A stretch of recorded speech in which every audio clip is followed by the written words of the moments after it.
Hi everyone, this is Nisa. Welcome to the Key of Wisdom. Today we are going to study world history का सबसे पहला chapter which is the French revolution. So world history series चल रही है class 9th and class 10th के अंदर, जहाँ पे important events of the world दर्शाया जाता है. फ्रेंच रेवोल्यूशन भी उसमें से एक सबसे ज़्यादा इम्पॉर्टेंट इवेंट है, रेवोल्यूशन है.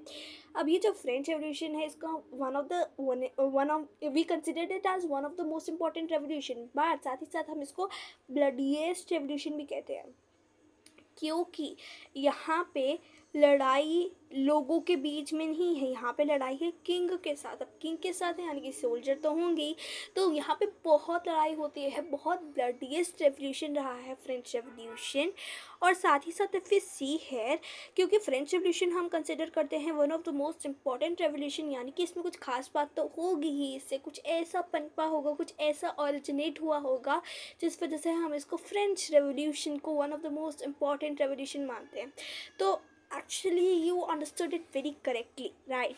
सो फ्रेंच रेवोल्यूशन जो है उसे वर्ड लाइक डेमोक्रेसी, ठीक है, और लिबर्टी, इक्वलिटी, फ्रेटर्निटी, जो आज के दिन तक फ्रांस के जो मोटो हैं वो पनपे थे, वो उभरे थे. और फ्रेंच रेवोल्यूशन के अंदर फ्रांस तो था वो डेमोक्रेटिक कंट्री बनने ही चाह रहा था, बट सडन ट्विस्ट हुआ स्टोरी के अंदर. तो ये ट्विस्ट हम चैप्टर को कंप्लीट करने के बाद ही देखेंगे. तो this is part 1 of the French revolution. Let's start with the part 1 only. तो फर्स्ट अगर हम ये वाला पार्ट देखें ना, ये पेज देखें, this page is not that much important, क्योंकि ये पार्ट दोबारा आएगा ही अगले चैप्टर, आई मीन इसी चैप्टर के अंदर बाद में आएगा ही. बट अगर आपको क्यूरोसिटी है तो आप इस पर्टिकुलर पेज को ज़रूर पढ़ना. इसके अंदर क्या है, इसके अंदर है, on the morning of the 14th July 1789 the city of Paris was in state of alarm. यानी कि सिटी ऑफ पेरिस यानी कि पेरिस के अंदर मिलती है एक बहुत ख़तरनाक इन्फो यानी कि इंफॉर्मेशन, ठीक है, ख़तरनाक इन्फॉर्मेशन मिलती है, जिस वजह से वो उनको पता चल गया था कि अब ये होने वाला है, तो let be ready with it, ठीक है. तो the king had commanded troops to move in the city. यानी कि पेरिस के अंदर किंग ने कमांड किया कि भाई ये सारी की सारी जो ट्रूप्स है, जो मिलिट्री वेपन्स हैं, वो सब कुछ सिटी में लेके जाओ. You must pray that he would soon order the army to open fire on the upon the citizens. यानी कि लोगों को लगा ये सब देख के कि अब तो किंग हम पे ओपन फायर करेगा, क्योंकि भाई मोनार्की थी, रोकेगा कौन उनको. कोई कॉन्स्टिट्यूशन था नहीं था, कोई पुलिस ऑफिसर था नहीं था, कोई मीडिया थी नहीं थी, तो ऑफकोर्स कोई रोकने वाला था नहीं. तो किंग जो भी करना चाहता था, जैसा भी करना चाहता था, उसके पास फुल फ्रीडम थी, right. So some 7,000 men and women gathered in front of town hall and decided to form a people's military. यानी कि लोगों की मिलिट्री, पीपल मिलिट्री. सोचा लोगों ने कि भाई अब हम ये बनाएंगे ताकि हम डिफेंस कर सकें अपने आप को, ताकि हम डिफेंस कर सकें अपनी सिटी को, ताकि हम डिफेंस कर सकें अपने घर को, ठीक है. They broke into a number of government buildings in search of arms. अब भाई कमांड ट्रूप्स हैं, यानी कि कुछ ना कुछ तो आर्म्स होंगे ही, वेपन्स होंगे. तो अब क्या करते हैं लोग, बहुत सारी गवर्नमेंट बिल्डिंग्स में जाते हैं, गवर्नमेंट बिल्डिंग्स के अंदर वो वेपन्स निकालते हैं. तो उनको कुछ वेपन मिलते नहीं, अभी तक तो कोई वेपन मिला नहीं उनको नॉर्मली. बट जब वो जाते हैं eastern part of the city and storm the fortress prison. यानी कि एक ऐसा प्रिजन जो बिसाइल में, देखो फोर्ट ऑफ बिसाइल के अंदर हम क्या कहते हैं, फोर्ट ऑफ पिस्टाइल कहते हैं हमने, ठीक है, फोर्ट ऑफ पिस्टाइल. बट एक्चुअली ये फोर्ट नहीं है, it's not a fort, it's a prison है, एक जेल है ये, जहाँ पे बहुत सारे प्रिजनर्स होते हैं, जहाँ पे बहुत सारे जेल में रहने वाले इंसान थे. वे they hope to find the hoarded ammunition. अब भाई जेल है तो यानी कि पुलिस है यानी कि आर्म्स है, तो उनको तो आर्म्स ही चाहिए थे ना. तो वो अटैक करते हैं बिस्टाइल के अंदर, और क्या करते हैं, कमांडर इन चीफ ऑफ पिस्टाइल यानी कि जो पुलिस ऑफिसर्स हैं उनको मार देते हैं एंड प्रिजनर्स को रिलीज़ कर देते हैं. अब इन प्रिजनर्स को रिलीज़ क्यों करते हैं, चाहे वो हाईजैकर हो, चाहे वो कुछ चोरी हो, थीफ हो, मतलब उनको रिलीज़ क्यों किया गया, उनको रिलीज़ इसलिए किया गया क्योंकि ये 7 लोग ही थे। इनको रिलीज इसलिए किया गया क्योंकि despotic power of the king थे, यानी कि ये क्या कर रहे थे, किंग के खिलाफ आवाज उठा रहे थे, अगेंस्ट द किंग, ठीक है। इस वजह से इनको रिलीज कर दिया गया, क्योंकि भाई इनकी तो हेल्प चाहिए थी उनको। द फोर्ट्रेस वॉज डिमोलिश्ड, यानी कि बिल्कुल एबॉलिश हो गया था। डिमोलिश यानी कि बिल्कुल ऐसे लग रहा था कि यहाँ पे कुछ था ही नहीं, अर्थक्वेक आया और सब तबाही करके चला गया। तो एक बड़ी सी बिल्डिंग थी, अर्थक्वेक आया 9.0 सेंसस पे और तबाही करके चला गया, ठीक है। इस तरह का हमारे पास डिस्ट्रक्शन था वहाँ पे बिस्टाइल ऑफ फोर्ट ऑफ बिस्टाइल के अंदर, ठीक है। और फिर क्या किया गया, इस फोर्ट में जो पत्थर थे, स्टोन्स थे, उन सभी को मार्केट में सेल कर दिया गया एज द क्लूज कि ये हमने डिस्ट्रक्शन किया है फॉर आवर डिफेंस, ठीक है। The days that followed so more writing both in Paris and the country side, यानी कि पेरिस के अंदर बहुत सारे राइट्स हुए। इसके बाद most people were protesting against the high price of bread, यानी कि ब्रेड की जो प्राइस है वो बहुत ज़्यादा हाई हो गई थी, तो कुछ लोग इसके खिलाफ राइट कर रहे थे। Much later when historians look back upon this time they saw it was the beginning of a chain of events that ultimately led to the execution of the king in the France, यानी कि एक chain है in sense कि यहाँ पे बहुत सारे ऐसे इवेंट्स हुए हैं, उसमें से सबसे पहला इवेंट यही था। और दूसरा इवेंट हमारे पास एग्जीक्यूशन था किंग और क्वीन का, ठीक है। ओके, सो दो most of the people at the time didn't anticipate this outcome, यानी कि आउटकम जो मिला, यानी कि execution of the king in France, ये सब आउटकम उन्होंने सोचा नहीं था कि ये होगा, बट एक्चुअली ये हो भी गया। So how and why this happen, ऐसा क्यों हुआ, ऐसा किस लिए हुआ और ऐसा क्यों हुआ, ठीक है। सबसे पहले टॉपिक नंबर 1 है French society during the late 18th century. अब whenever we are talking about a century, what we are talking is 1700 to 1800, ठीक है। तो 1700 से लेकर 1800 तक की हम बात करें। 1774 Louis the 16 of the Bourbon family of kings ascended the throne of France, यानी कि 1774 में लुई द 16 जो है वो खानदानी रूल के अंदर एक राजा बनते हैं, ठीक है। इन 1774 उनको क्राउन किया जाता है, उनको गद्दी पे बिठाया जाता है। He was 20 years old and married to the Austrian princess Marie Antoinette. तो 20 साल के जब वो इंसान थे तब उनकी शादी होती है एक ऑस्ट्रियन प्रिंसेस मैरी एंटोइनेट से।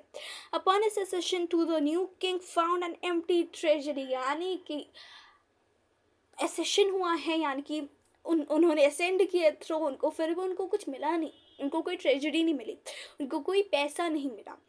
Long years of war had drained the financial resources of France, यानी कि फाइनेंशियली फ्रांस उस टाइम में बहुत ज़्यादा वीक था, बहुत ज़्यादा वर्स था।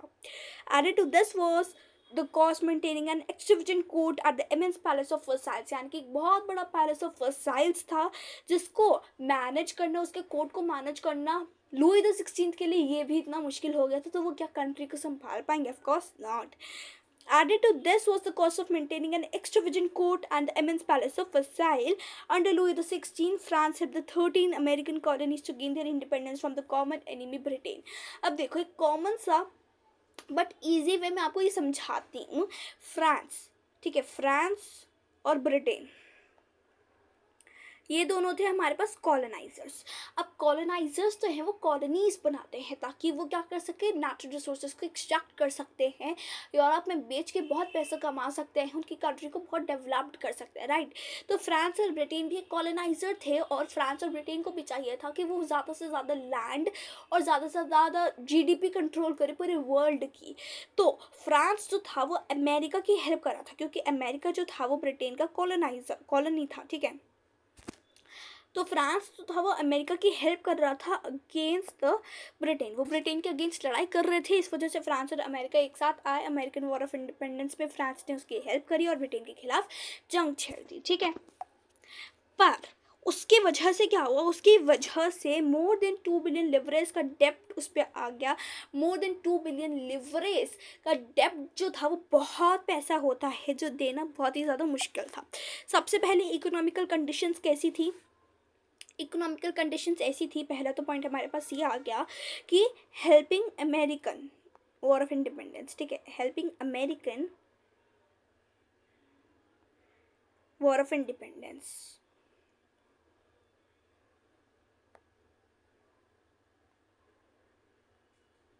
ठीक है। और दूसरा पॉइंट यहाँ पे हमारे पास ये आ गया कि जिसने ये पैसे दिए, द लेंडर्स, imposed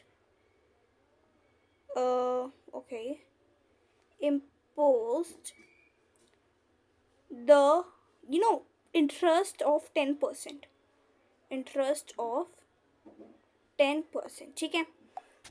तो ये दो ऐसे रीजंस थे जिस वजह से बहुत क्राइसिस हो रही थी, जिस वजह से बहुत डेप्ट था फ्रांस पर। अब 2 बिलियन लिवरेज तो देने ही देने थे, साथ ही साथ 10% का अमाउंट, 10% का इंटरेस्ट भी देना था। So the French government was obliged to spend an increasing percentage of its budget on interest payments alone। यानी कि इंटरेस्ट पेमेंट्स भरने में ही फ्रांस को इतनी दिक्कत हो रही थी, उसको क्या करना पड़ रहा था, उसको you know increasing percentage is equal to increasing payments. यानी कि देखो इंटरेस्ट पेमेंट्स तो था वो इतना हाई था, तो इंक्रीजिंग जो परसेंटेज थी, जो परसेंटेज इंक्रीज हुई जा रही थी, उसको भी मेंटेन करने के लिए उनको बहुत दिक्कत हो रही थी इंटरेस्ट तक पे करने में, ठीक है। तो इंटरेस्ट अगर हम 10% का लगाए तो ऑफकोर्स 1 बिलियन लिवर एक्स्ट्रा देना था इसको, फ्रांस को, टू द लेंडर्स, जिन्होंने उनको लेंड किया money. To meet its regular expenses such the cost of maintaining an army, the courts, running government offices or universities, the state was forced to increase tax. अब tax को increase करना पड़ा क्योंकि पैसे की तंगी आ गई थी पूरे फ्रांस के अंदर। जो जीडीपी है फ्रांस का वो एकदम से क्रैश किया, उसकी करेंसी एकदम से क्रैश करी, जिस वजह से वो होल्ड नहीं कर पा रहे थे, मेंटेन नहीं कर पा रहे थे पूरी कंट्री को, ठीक है। Yet this is the measure would not have subsist. French society in the 18th century was divided into 3 estates and only the member of the third estate paid taxes। यानी कि estates यानी कि classification ऐसे होती थी France के अंदर कि यहाँ पे आते थे हमारे पास क्लर्जी, जो होते हैं मौलवी यानी कि important people of the church, तो सी से क्लर्जी, सी से चर्च, ठीक है। देन आते थे नोबिलिटी। नोबिलिटी वो लोग होते हैं जो हमारे पास किंग एंड द फैमिली होते हैं, ठीक है, क्योंकि उनकी फैमिली बहुत अमीर थी तो वो डोमिनेट करते थे लैंड और पीपल को। और आते हैं हमारे पास पीजेंट्स। पीजेंट्स जो थे वो लोन टैक्स भरते थे, वो 90% ऑफ द पॉपुलेशन थी फ्रांस के अंदर, और इन दोनों को मिला के होती थी 10% पॉपुलेशन। तो ये अकेले 90% पॉपुलेशन थी। क्लर्जी भी इन पे टैक्स इम्पोज करती थी, नोबिलिटी भी इन पे टैक्स इम्पोज करती थी, और अब नोबिलिटी ये सोच रही थी कि इनके जो टैक्स है वो इंक्रीज कर दिया जाए, ठीक है। अब यहाँ पे क्लर्जी नोबिलिटी नहीं टैक्स पे करते थे, they don't pay tax, only peasant पे टैक्स, ठीक है। The society of the states was part of the feudal system that dated back to the Middle Ages। यानी कि मिडल एरा से ही यही सिस्टम आ रहा था फ्रांस के अंदर। The term old regime is usually used to describe the society and the institution of France before 1789। तो old regime यानी कि 1789 से पहले जो भी फॉलो किया जाता था उसको हम ओल्ड regime कहते हैं, ओल्ड रिलीजियन टाइप्स, ठीक है। Figure two shows how the system of states of French society was organised like this, ठीक है। तो पहले आते हैं हमारे पास क्लर्जी। क्लर्जी तो होते हैं वो important people of the church होते हैं, नोबिलिटी जो किंग एंड द फैमिली होते हैं जो डोमिनेट करते हैं लैंड और पीपल को। देन थर्ड स्टेट में आते हैं हमारे पास पीसेंट्स। अब पीसेंट्स के अंदर उस टाइम के अंदर मिडिल क्लास पीपल नहीं होते थे, उस टाइम के अंदर होते थे रिच एंड पुअर, ठीक है। बट अब क्या होता है, अब आता है हमारे पास मिडल, यानी कि वो ज़्यादा रिच भी नहीं है, ज़्यादा पुअर भी नहीं है, मिडल जो क्लास पीपल हैं वो बढ़ने लग गए थे फ्रांस के अंदर, जो क्या करते हैं, गो थ्रू करते हैं फ्रेंच रेवोल्यूशन को। क्योंकि भाई पुअर जो लोग हैं वो इतना टाइम नहीं स्पेंड कर सकते कि भाई वो रेवोल्यूशन के बारे में सोचे, right. They need to think about their family, क्योंकि वो गरीब हैं तो उनको अपने लिए कुछ करना है या फिर फ्रांस के लिए, राइट। तो अब ये जो थर्ड एस्टेट के जो रिच पीपल हैं वो क्या करते हैं, वो फिलोसफर्स की बात थोड़ी ना सुनते, they focus on their business, they focus on whatever they are doing right now, right. And साथ ही साथ उनको बहुत फ़ायदा होता है मोनार्की से, so they don't want that monarchy should be away overthrown, right.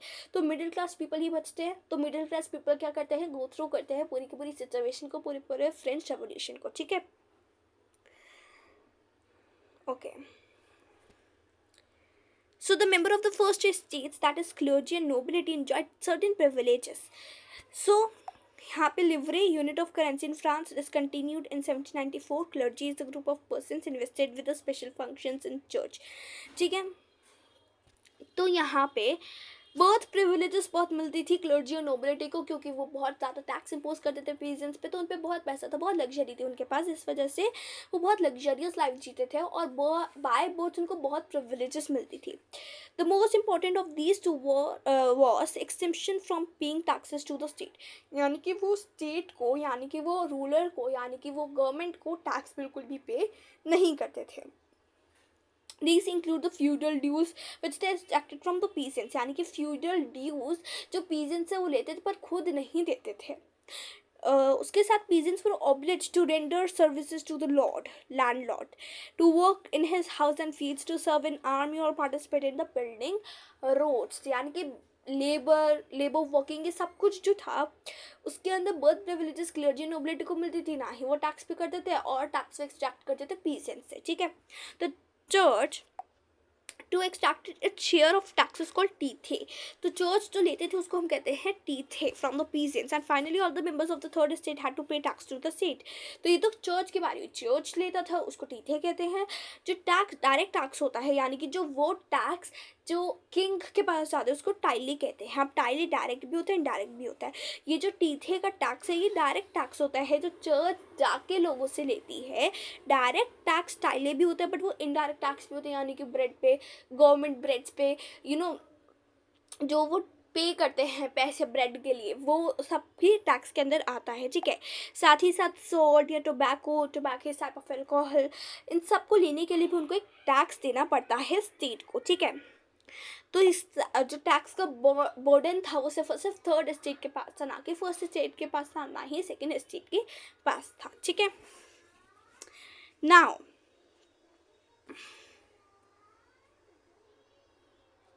The struggle to survive. देखो, struggle to survive means subsistence crisis is struggle to survive because of the population gain. अब देखो, land तो बड़ा थोड़ी ना, population बढ़ी है ना, 23 मिलियन से 28 मिलियन हो गए इन 1789. ऑफ कोर्स पॉपुलेशन बढ़ी है, ना कि लैंड बढ़ा है, तो अमाउंट ऑफ खाना तो उतने का उतना ही रहेगा, पर इंक्रीज हुआ है किससे, इंक्रीज हुआ है हमारे पास पॉपुलेशन.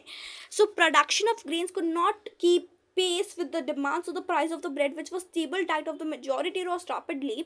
यानी कि देखो, जिस चीज़ की कमी होती है ना वो चीज़ का, उस चीज़ का प्राइस बहुत ज़्यादा जल्दी बढ़ता है. फॉर एग्जांपल कोरोना के अंदर सैनिटाइजर की जो थी वो बहुत कमी थी, तो छोटे छोटे बॉटल 250 या 300 रुपीज़ के मिला करते थे. इसीलिए उसी टाइम पे जो ब्रेड का प्राइस था वो बहुत तेज़ बढ़ा, क्योंकि उस टाइम पे ब्रेड की बहुत कमी थी, क्योंकि पॉपुलेशन बढ़ी हुई थी. ठीक है, most workers are employed as laborers in the workshops whose owner fix their wages.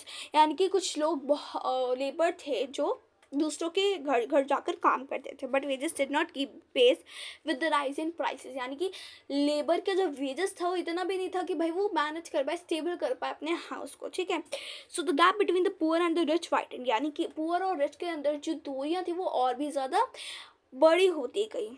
This things become worse whenever drought or hail reduce the harvest. यानी कि जब नेचर किस्मत भी उनका साथ नहीं देती तो तब भी उनको बहुत ज़्यादा प्रॉब्लम्स फेस करनी पड़ती है. अगर कोई ड्राउट आ गया या फिर अगर बहुत तेज़ बारिश आ गई तो सारे के सारे जो फसल थी, सारे के सारे जो फूड ग्रेन्स थे वो बर्बाद हो जाते थे. इस वजह से और भी ज़्यादा अमाउंट बढ़ जाता था ब्रेड का. This led to the subsistence crisis, something that occurred frequently in France during the old regime. यानी कि 1789 से पहले सब्सिस्टेंस क्राइसिस बहुत ज़्यादा कॉमन हो गई थी फ्रांस के अंदर. So subsistence crisis is an extreme situation where the basic means of the livelihood are in danger. यानी कि बहुत डेंजर में है लाइवलीहुड की बेसिक मीन्स. ठीक है, तो हमने सिर्फ और सिर्फ आज के लिए इतना ही करना है. Thank you.